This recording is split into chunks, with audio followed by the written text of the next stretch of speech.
So I gotta say, I really did expect Jew Jim and all of them in Carney Village to meet their demise. I expected, in this situation, it just seemed that it was impossible for them to get out of the situation. Just like it's going to be impossible for the kingdom to get out of the situation of war. And there's going to be a lot of characters that could possibly die. Maybe something will happen to Klein. Maybe something will happen to Unlost. Maybe something will happen to Stroganoff. But nonetheless, I thought something was going to happen to Carney Village in this situation, given, the circumstances, right?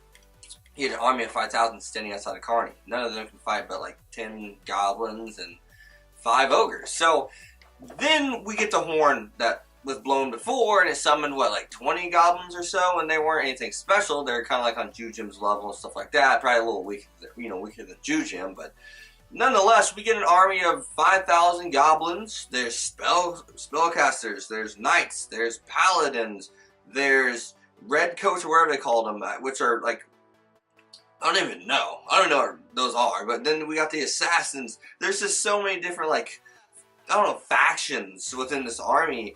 And I'm just like, holy shit. They could start a kingdom. And the reason, what was the reason for that? Now, I'm going to try to give you guys as much insight as I can because I don't know the full, extent of it. But nonetheless, Enri is a character that we've known something was up with her, if you do remember. Back in the forest when they're fighting the wolves, trying to protect and save the little goblin child, Enri's like, dodge. She's saying these commands. She says like one or two commands. And we notice that they instinctively just do it. Like it's natural. Like they weren't even, it's kind of like they're unconscious that they are doing what they're doing whenever Enri is saying it. So we know she has some kind of command magic is the best way to put it. And that horn is about, I guess command magic to begin with. And I just kind of like, well, maybe there's a certain ability of the caster.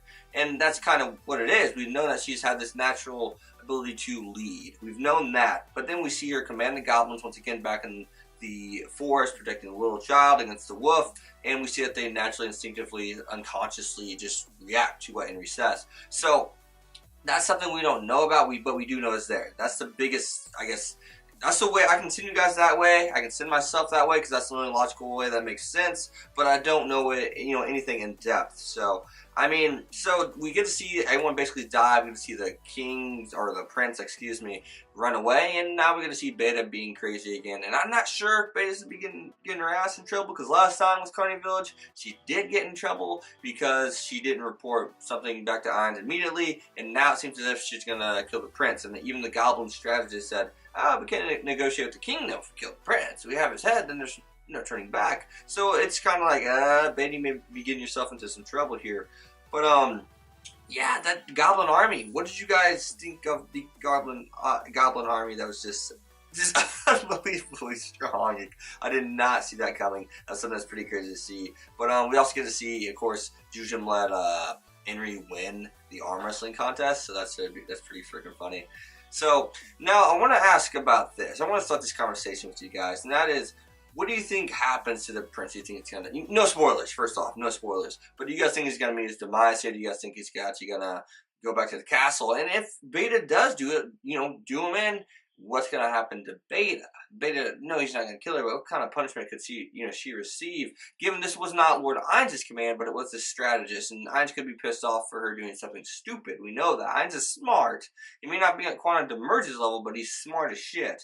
And Beta's already got in trouble once about not reporting immediately back to Ainz about some of the stuff that happened in Carney Village. So, we got to think about that. What do you guys think about that? Other than that, though, not too much to talk about this episode. There's just not. This is really kind of set up for the big war. These last 2 episodes, 12 and 13, since this is listed for 13 episodes, guys.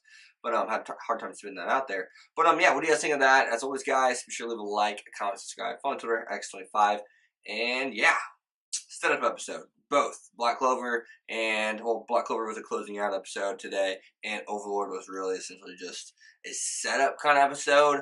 It was an episode that progressed the story and our narrative, but it was also an episode that's really just, it's all leading into the big battle that's going to happen these next 2 episodes back at the kingdom. So yeah, as always, guys, see you guys next time. Peace. Thanks for watching.